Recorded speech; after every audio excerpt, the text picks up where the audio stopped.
noite, Fernando Diniz. Boa noite. Danilo do Expresso 1923, são 9 meses do seu trabalho aqui no Vasco da Gama e hoje a gente viu uma repetição de erros em saída de bola, erros individuais, erros na construção ali de jogadas de troca de passe.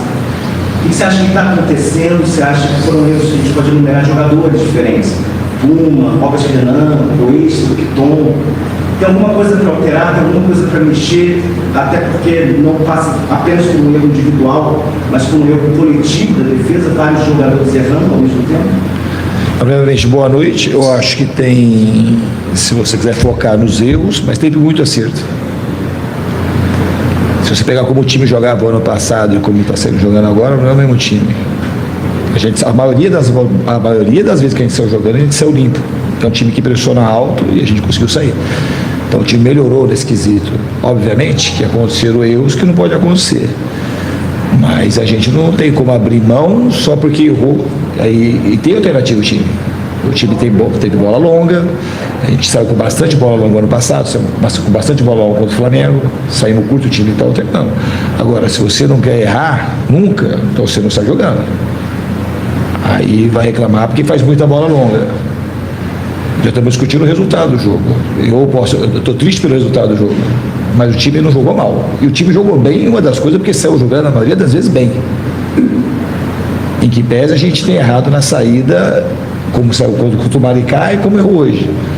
Agora, os jogadores não acertaram muita coisa na saída hoje. Estavam com o Puma, errou o passe daqui e você. Mas ele acertou outras coisas, teve personalidade para jogar, acertou um lance muito mais difícil do que esse.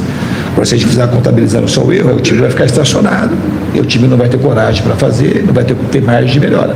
Então, toda bola que a gente pegar, a gente chuta, que aí não tem problema. Aí, quando chuta a bola e perde a segunda bola e toma gol, vocês não contabilizam. Contabiliza só quando a gente erra. Mas o que o time vai fazer? O time vai melhorar a saída, vai treinar mais, vai aproveitar do que aconteceu hoje dos erros e vai evoluir. E você vai saber melhor a hora de sair jogando, a hora de fazer bola longa. Vai ser um jogo de erro. O Mirassol é um time que sai jogando também. Nós roubamos mais bola do Mirassol lá do que eles roubaram da gente no jogo de hoje. Nós temos mais bola no gol do que o Mirassol. Nós tivemos mais controle do que o Mirassol. Nós perdemos o jogo, nós não jogamos mal. Então, a saída do ano passado era muito mais difícil para a gente tinha muito mais insegurança para sair. A gente tem que pegar o que aconteceu no jogo de hoje, e eu não concordo que são os mesmos erros. Você vai falar que é o erro de saída, de uma maneira geral e simplista. Mas a maneira como a gente conseguiu construir o jogo hoje e ser dominante em boa parte do jogo foi justamente porque a gente conseguia sair com a bola dominada lá de trás. Porque a gente fica chutando só a bola para frente. E hoje a gente nem tinha um jogador alto para disputar a bola. A gente ia sofrer bem mais jogo que a gente sofreu. A gente fez uma boa partida e, infelizmente, a gente não conseguiu o resultado. A gente tomou 2 gols, uma bola, a gente preenchemos bem a área estava cheia e teve a infelicidade de ter o gol contra. E o outro a gente teve um erro de saída, mas o lance totalmente recuperável. A bola ia na mão do Léo Jardim, não ia ser gol ali. Infelizmente, a gente perdeu a partida. Mas a postura do time eu gostei, que pese os erros de saída. Os erros a gente tem que melhorar. E saber jogar cada vez mais atrás, saber o momento de sair jogando curto, o momento de sair jogando longo. Isso a gente só vai melhorar treinando e no jogo sabendo, como um jogo como o de hoje, como é que qual o momento da gente fazer bola longa, qual o momento de sabe fazer bola curta. E tem lance que o jogador errou tecnicamente, faz parte do jogo. Não é porque taticamente está errado, é porque erros técnicos acontecem. Boa noite, segunda eleitoral Amigos. Queria te perguntar sobre a questão da parada técnica ali no primeiro tempo. A transmissão da TV flagrou a sua discussão com os jogadores. É algo que já aconteceu e aí eu queria te entender como que você lida nessa questão com os jogadores depois do jogo. Existe alguma relação que possa criar dúvidas, algo do tipo? E se me permite uma segunda também, o Vasco está no mercado, está buscando novas contratações, já trouxe novos jogadores que ainda estão para estrear. Para você, o Vasco briga pelo quê no Campeonato Brasileiro? Vou começar pela segunda. O Vasco vai jogar, cada jogo que a gente jogar, a gente vai fazer de tudo para ganhar e chegar o mais longe possível na competição. A gente pegou um adversário duro hoje, o jogo foi equilibrado, mas a gente teve os números mais próximos de ganhar do que a gente perdeu o jogo, pelo menos empatar. Foi um jogo equilibrado, mas do que aconteceu no jogo a gente não merecia a derrota. Então mostrou a evolução do trabalho, a gente não pode admitir perder, ponto. A gente tem que doer e a gente tem que melhorar em relação a isso. Em relação às discussões, o que acontece é o seguinte: eu sou um cara, e vocês sabem que é assim, não é novidade para vocês. Não adianta a gente criar um tumulto por conta disso. A minha maneira de cobrar os jogadores, eu sou duro, mas eu sou muito amoroso, mas muito mais vocês imaginam, muito mais. Então os jogadores suportam a cobrança e eles melhoram muito por conta da cobrança. E depois da cobrança o time melhorou. E eu tenho um jogador um respeito enorme, tem um jeito de falar, assim, às vezes enérgico e acelerado, e eu sou espontâneo com os jogadores. E aí, às vezes, algumas pessoas gostam que o negócio fuja do controle para fazer o circo, que não existe o circo. Igual tentaram fazer com o Ryan contra o Corinthians. Que eu cobrei o Ryan de uma maneira mais enérgica, e foram lá na boca do garoto, e aí se deram mal, porque Gustavo Diniz é igual um pai para mim, e aí matou ali. Porque se ele dá razão para alguma coisa, aí cria aquele circo que as pessoas gostam, de vai na maldade. Eu sou uma pessoa amorosa com o jogador. A minha vida é ajudar o jogador de futebol. Aquilo é uma forma de ajudar o jogador, não é uma forma de prejudicar ninguém. Eu tenho um respeito muito grande. O respeito é fazer o cara produzir aquilo que ele pode, para tirar, assim, às vezes, os medos que os jogadores têm. Não é uma coisa fácil, uma tarefa fácil. O fácil é ficar do lado de fora sem ajudar o jogador, ao contrário.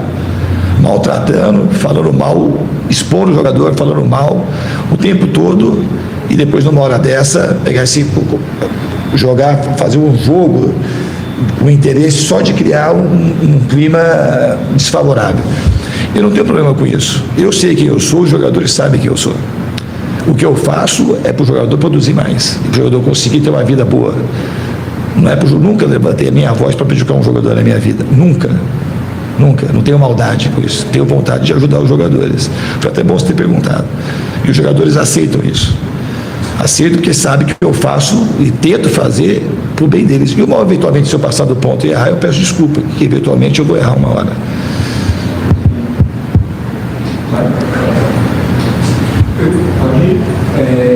Brando, queria saber a respeito da situação do simpósio, né, que o ministro trouxe aí do Brenner, quando você pretende contar com eles, quando eles estarão à disposição do Vasco, e sobre possíveis reforços do Spinelli e do Cuiabano. Como está essa situação? Eles já estão adiantados, tem negociação, foram jogadores O Brenner e o Rinestrosa, eles conseguiram assinar a documentação só 2 dias atrás, então eles uma vez só com o time. A gente vai avaliar com calma quando que eles podem jogar e qual a minutagem que eles podem jogar. E a gente pretende contar com eles o quanto antes. Em relação ao Cuiabano e o Spinelli, a gente vai tratar internamente. E não vou abrir aqui para vocês. São nomes assim que de fato eles surgiram, mas a gente está tratando internamente para ter o melhor desfecho possível. Diniz, boa noite. A gente percebe que o Vasco tem um pouco mais de dificuldade em jogar na saída de bola quando os times têm a linha alta, mais do que quando os times têm a linha baixa. E também um outro problema que o Vasco vem enfrentando é a questão de bolas altas, ainda mais quando o time não tem zagueiros altos no elenco. Como resolver essas duas situações? Também a questão da oscilação, que você falou muito no ano passado. Como resolver essas questões da saída de bola com times que têm uma linha mais alta, a questão da bola aérea e a oscilação do Vasco continua sendo constante? Em relação à saída de bola, eu vou repetir. O time hoje, a maioria das vezes, teve predominância para sair com a bola. O time que linha alta, jogando contra a linha alta. E a gente errou. Às vezes que a gente errou, eles conseguiram aproveitar um pouco de... E a gente não conseguiu nas vezes que eles erraram. Então, quando você vai sair jogando, tem 2 coisas. Ou você cede e só fica chutando a bola, ou você pega e melhora para sair jogando cada vez melhor. E saber selecionar cada vez melhor o passe. E por mais que você treine, o jogo acaba sendo o maior treino é o jogo. Porque no treino não vale 3 pontos, não tem a torcida, não tem a presença da televisão. Então os jogadores vão se acostumando a fazer nos jogos aquilo que eles conseguem fazer no treinamento. Então isso é uma questão que leva um tempo que o time vai amadurecendo e vai conseguindo encaixar melhor nos jogos aquilo que é feito nos treinamentos. Em relação à oscilação, o time hoje, eu repito, o time não jogou mal.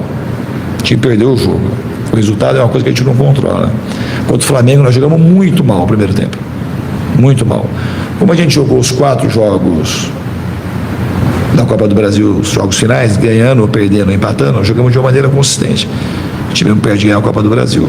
Então hoje foi um jogo que jogou parecido com o que a gente jogou nos jogos finais do campeonato. Então teve uma consistência no jogar. A gente tem que ter consistência, fazer a consistência do jogar virar a consistência de pontuação, que é o que a gente pretende daqui para frente. E esses zagueiros? Então, dos zagueiros, o Cuesta, um zagueiro que não é alto, mas ele não perdeu bola no alto, nenhuma bola no alto. O Vasco eu não sofreu por conta da zaga, não sou por causa do Cuesta. Que é um zagueiro que é baixo, mas ele pula muito e é agressivo na bola aérea. O gol que a gente tomou, teve uma disputa do Puma com um jogador deles, que o Puma que é um lateral alto, e a bola voltou para a área. E o Cuesta foi tirar e teve a felicidade de fazer o gol contra. Contra o Flamengo, sofreu uma bola aérea, somente de jogada de bola parada, que os jogadores, os zagueiros não estavam na disputa. Foi disputa de individual, de jogador que estava marcando. Então a gente colocar, reduzir, se tivesse um jogador mais alto, na zaga, a gente ia acabar com o problema da bola aérea, não é isso.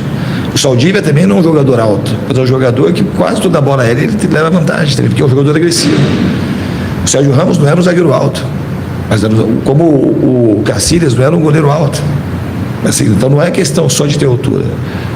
Obviamente, se tivesse um zagueiro mais alto e com boa impulsão, teria talvez mais predominância em bolas aéreas, tipo como é o Fabrício Bruno. Mas os zagueiros que a gente tem, eles conseguem se virar muito bem na bola aérea. Giz, boa noite, Taine de 22 Esportes. Giz, contando com a partida de hoje, a reta final do Brasileirão do ano passado, são 8 derrotas e 9 partidas. Como que, diante disso, reconstrói a confiança do grupo somente nessa competição? E que sinal o Vasco pode dar para o seu torcedor que vai acontecer na reação? A primeira coisa é não pegar esse recorte que você pegou. Se você pegar o recorte enviesado para o lado negativo, aí a gente estaria com problema. A gente terminou muito bem o ano. A gente teve muito problema na reta final do Brasileiro e depois fizemos uma boa partida contra o Inter, ganhamos em casa, e na Copa do Brasil a gente jogou bem. O time que joga bem, como jogou na reta final da Copa do Brasil, joga bem hoje, é um time que está perto de ganhar. A gente não tem que diminuir o rendimento para poder achar que vai ganhar. Então é uma coisa meio natural, a gente tem que controlar aquilo que a gente consegue, de marcar cada vez melhor, de errar cada vez menos na saída ou no ataque, ser mais contundente quando tem as chances criadas, para a gente ter mais o resultado de vitória. Mas a primeira coisa é o time conseguir jogar bem. A última. Como a gente diz, jogou contra a Mirassol, diante das vezes que o Vasco enfrentou o Mirassol, ele saiu para derrota de campo. Queria saber qual que o Mirassol tem alguma prioridade a mais também, coletividade, seja melhor que o Vasco para conseguir as vitórias? Não, os jogos foram equilibrados. O Mirassol ganhou, a gente poderia ter ganhado. Os 3 jogos que ele jogou foram bons jogos, mas o jogo em si, ele jogou bem contra o Mirassol. E o time Mirassol é um time equilibrado, um time que tem confiança pelos resultados que eles foram alcançando desde o ano passado, mas nos 3 jogos a gente poderia ter vencido, empatado ou perdido. Infelizmente a gente perdeu os 3. Obrigado, Luiz.